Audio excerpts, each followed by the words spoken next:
Bonjour à tous, mesdames et messieurs. Bienvenue à bord. La température à l'extérieur est de 9 degrés, plus ou moins. Alors, je vous accueille ici. Je vais vous présenter la Maison du Lac de Grandlieu. La Maison du Lac de Grandlieu, donc. Je vais vous parler de l'éducation à l'environnement, de la sensibilisation et de médiation scientifique à l'échelle locale, nationale et internationale. C'est un programme tout à fait ambitieux, n'est-ce pas? Tout d'abord, je vais commencer par vous parler de la Maison du Lac de Grandlieu dans laquelle nous nous trouvons. Donc, ce centre a été créé en 2007. L'objectif a commencé suite à une initiative du département de la Loire-Atlantique et du Conservatoire du littoral, l'agence donc pour la protection du littoral. Les objectifs principaux étaient de transmettre une connaissance des espaces naturels et des zones humides à partir de l'exemple de Grandlieu. Promouvoir également une éducation à l'environnement pour tous les publics et pour créer un centre scientifique et documentaire sur le territoire.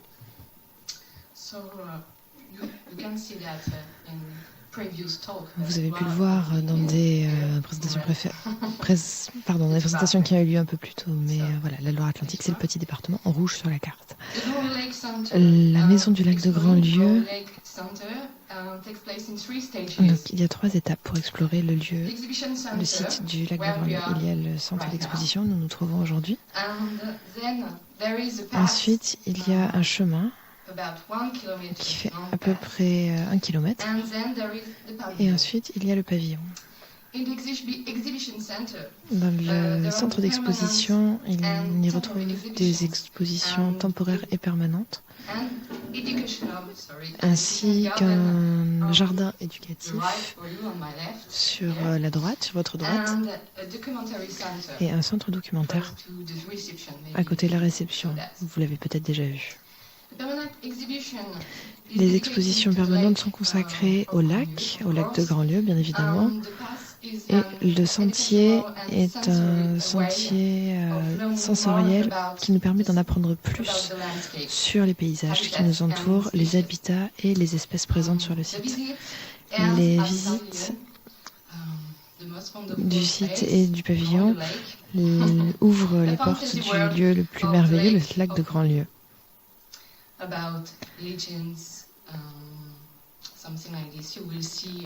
Ce sont des choses que vous découvrirez demain.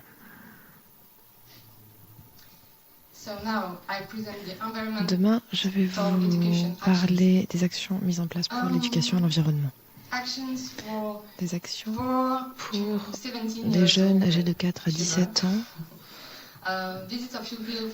Nous avons des visites d'accueil, des visites de scolaires qui ont lieu entre septembre 2015 et juillet 2016. Sur cette période, nous avons reçu 105 classes et 2629 élèves.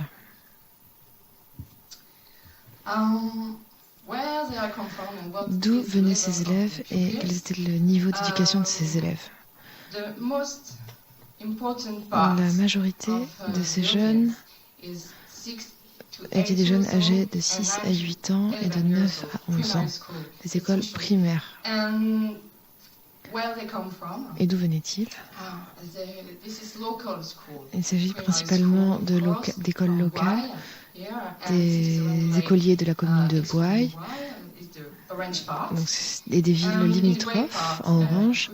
En gris, ce sont des écoles situées dans le département, sans les villes limitrophes au lac, et enfin une petite partie qui vient de la région du Pays de la Loire, sans prendre en compte les autres écoles du département.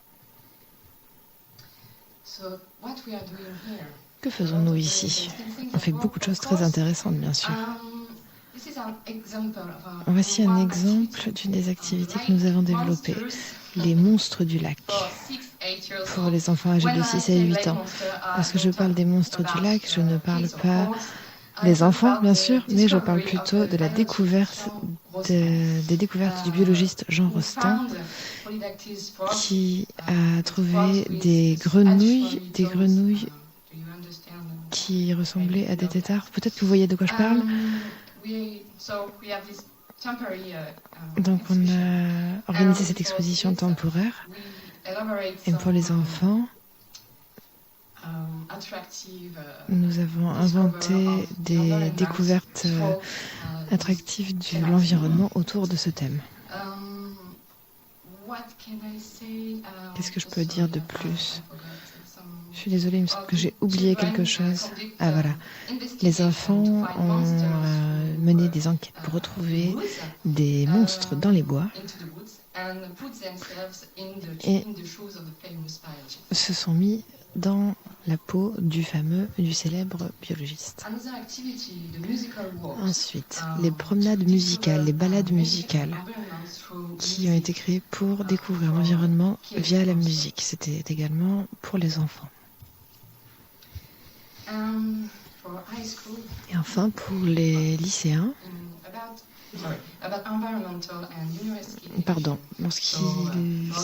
pour traiter de l'éducation et de la formation, donc pour les enfants qui ont quitté, pour les jeunes, disons, qui ont quitté le lycée, en 2016, nous avons accueilli 178 étudiants de licence et de master, étudiants dans différents cursus, donc dans la recherche principalement, notamment autour de l'écologie, l'environnement, gestion des espaces naturels, gestion de l'eau, développement durable et valorisation du patrimoine culturel. Différents publics donc, mais c'était extrêmement intéressant pour moi de les sensibiliser sur les zones humides.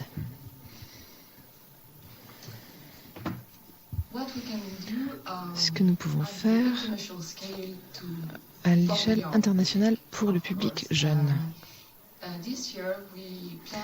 Cette année, nous allons échanger avec un autre centre au Québec, le centre Biophare, situé sur le lac de Saint-Pierre, à côté du Saint-Laurent.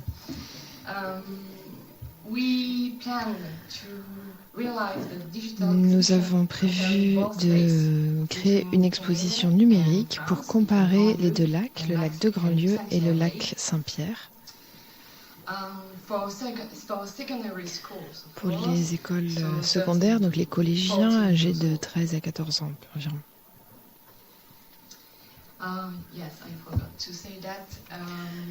J'ai également oublié de dire que le lac Saint-Pierre est une réserve de la biosphère.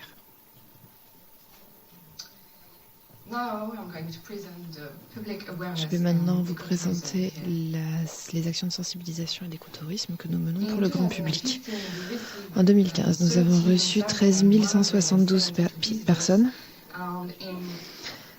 Et en 2016, nous avons reçu 14 800 visiteurs, donc une augmentation de 11%. Nous avons reçu 9 271 visites individuelles et 2 900 visites de groupe. Et 2 629 écoliers, comme vous le savez déjà. D'où viennent-ils? Comme vous pouvez le voir, la majorité d'entre eux viennent du département de la Loire-Atlantique. Nous avons un public local, évidemment.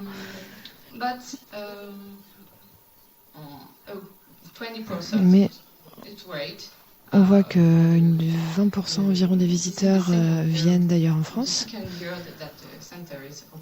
C'est notre deuxième année d'ouverture. Donc 20% du public vient d'autres villes en France, comme Marseille, Strasbourg, des villes un peu partout en France. Et bien sûr, une petite portion de visiteurs internationaux. Principalement des Britanniques, nous avons aussi quelques Allemands. Quelques Hollandais et bien sûr des Polonais. Oui, tout à fait. Merci Dorota. Voilà, c'est tout.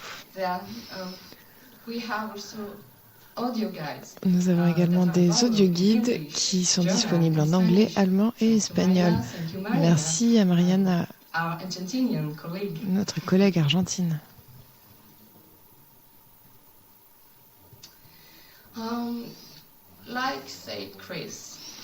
Comme Chris l'a dit, comment pouvons-nous être attractifs? Eh bien, nous avons trouvé une option qui attire vraiment les visiteurs.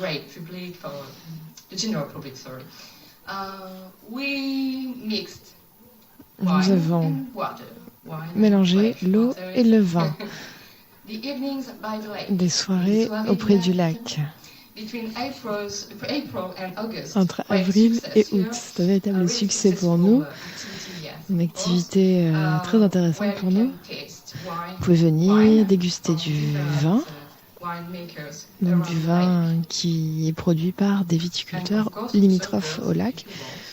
Et bien sûr, vous pouvez participer à cet événement. Un autre événement que nous organisons pour accentuer la sensibilisation et l'écotourisme, nous organisons des événements en été notamment, puisque c'est la période d'activité la plus intense pour le centre. Donc les thèmes que nous abordons sont généralement autour de la nature et les arts. Pour faire simple, vous pouvez observer des oiseaux, vous pouvez participer à des concerts de jazz à côté du pavillon. Vous pouvez admirer des aquarelles qui illustrent les lumières magnifiques que nous avons en été ou en hiver, au moment du crépuscule ou du lever du soleil sur le lac. Nous avons notre événement organisé en collaboration avec des réserves naturelles ou d'autres associations. Le jour de la nuit est un de ces événements. C'est un événement qui nous permet de sensibiliser sur les couloirs de nuit, les couloirs sombres, donc pour les oiseaux de proie nocturnes.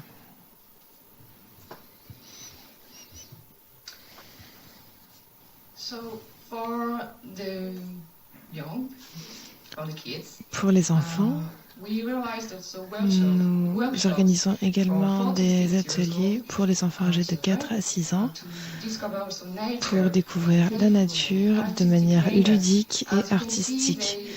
Comme vous pouvez le voir, ils fabriquent des abris pour les oiseaux. Donc ce que vous pouvez voir à gauche, c'est un hérisson. C'est un petit hérisson qui a été fabriqué. Donc c'est un petit hérisson qui a été fabriqué par un enfant entre 4 et 6 ans.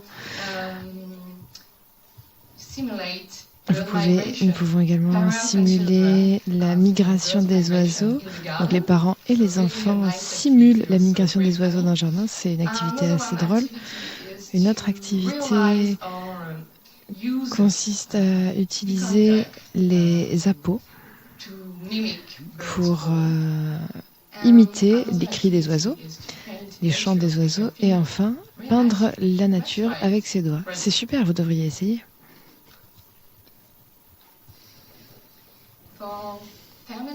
Pour les familles, donc les parents et les enfants, à partir de 6 ans, nous proposons des ateliers familiaux. Ici, avec Morgane, vous pouvez réaliser vos propres appos et vos propres instruments de musique. Ici, nous avons un fauconnier qui est là, une fauconnière en l'occurrence, qui présente le comportement d'un oiseau de proie.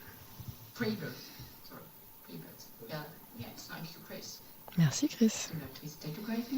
N'hésite pas à corriger mon anglais si c'est nécessaire. Et enfin, dernier point, sur les médiations scientifiques et culturelles. Donc, je vais vous présenter l'exposition permanente que vous pourrez visiter demain, si vous êtes là. Si vous n'êtes pas là, eh bien, vous pourrez revenir dans le centre, comme ça, ce sera un plaisir pour nous de vous accueillir une nouvelle fois. L'exposition permanente du lac de Grandlieu traite sur l'écologie, la géographie et l'histoire du lac. Maintenant, les expositions temporaires. Aujourd'hui, en ce moment, vous pouvez avoir une sur les... Il y en a une tout autour de vous, des photos de lac. Auparavant, il y avait l'exposition sur les monstres du lac. L'exposition dont j'ai parlé sur les activités et les découvertes de Jean Rostand sur les grenouilles. La prochaine exposition temporaire qui aura lieu cet été sera liée aux années Garlin, donc des récits de vie sur la vie autour du lac de Grandlieu. La prochaine exposition sera une exposition de bande dessinée.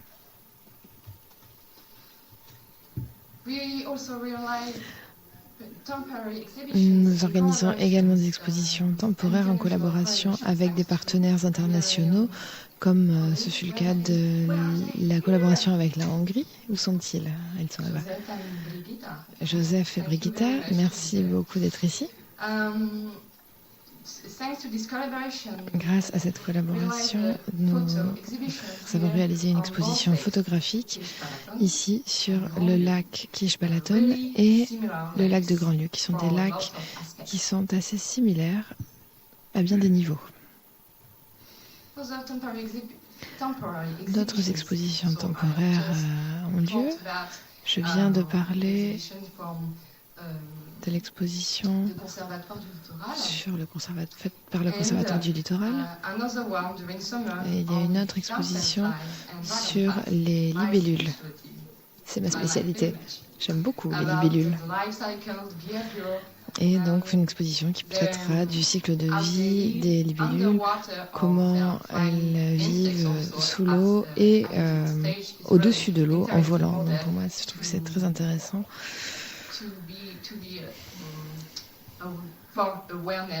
Et je pense que c'est un bon moyen de sensibiliser les visiteurs à la vie autour des zones humides. J'ai failli oublier que cette exposition a été réalisée en collaboration avec le musée de Nantes. Nous organisons également des conférences pour la vulgarisation scientifique. Nous organisons une conférence par mois sur un thème donné entre novembre et mai. La prochaine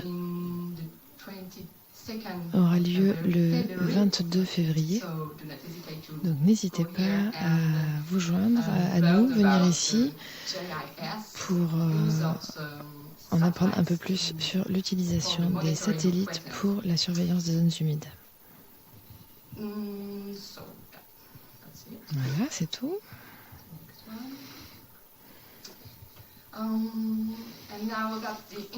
Maintenant, les événements internationaux, bien sûr. Vous êtes ici. Donc, le congrès européen, le colloque européen sur le lac de Plaine. Je suis arrivée ici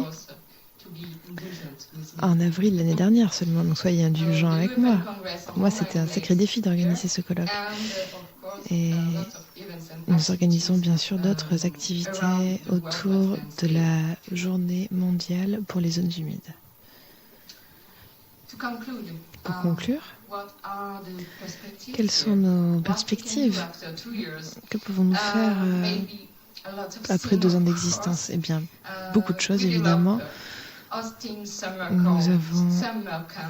Nous pouvons développer des activités d'accueil de centres aérés. C'est quelque chose qui aura déjà lieu cet été.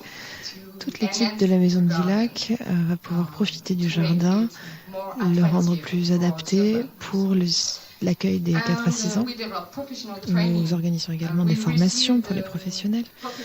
Nous avons reçu des professionnels de zones vertes urbaines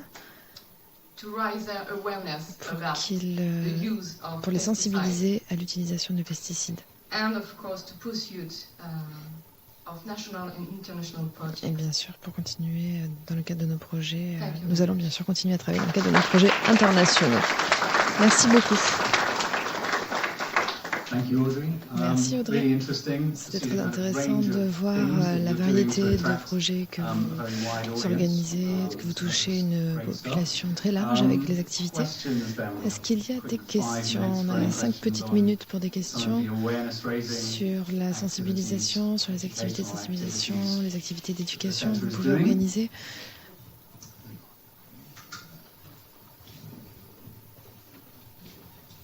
I would like to have some comments. How does it work in terms of money? Especially for investments, funding, what kind of fundings you get? Je suis désolée, je m'excuse, je vais parler en français maintenant.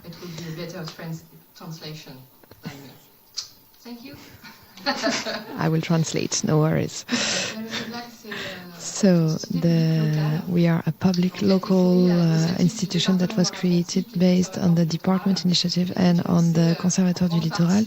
It was funded by money from the département, from the region as well, national funds as well, and European funds. We are a delegation of public services, but we are still a private company, which means that it's not easy for us to find fundings to have you all come here today.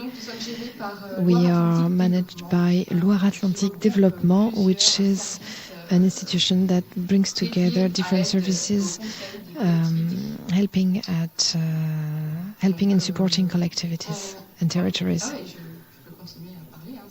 I can keep talking unless Olivier Hubert wants to jump in, but okay. So as far as our fundings are concerned, we receive subsidies from the department, so through Loire-Atlantique Développement, that help us and supports us for employees, but for the budget, it's rated on the fees people who pay when they come to visit. The idea is that we want to open the center to more people, and we cannot lose money, basically. To get more numbers, you can talk to Olivier in terms of budgets, and we have attracted more people than expected. Maybe Olivier, you want to jump in?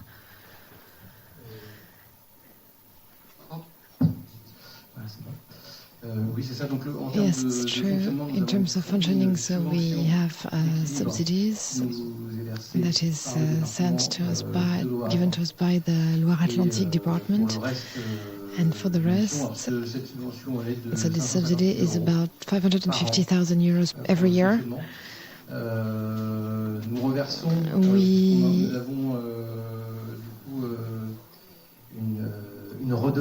We have to pay some certain tax because we use the buildings. So out of the 550,000 euros, we pay back 100,000 euros as a rental fee, basically. So basically, we end up with 450,000 euros. That's the money we get from the department.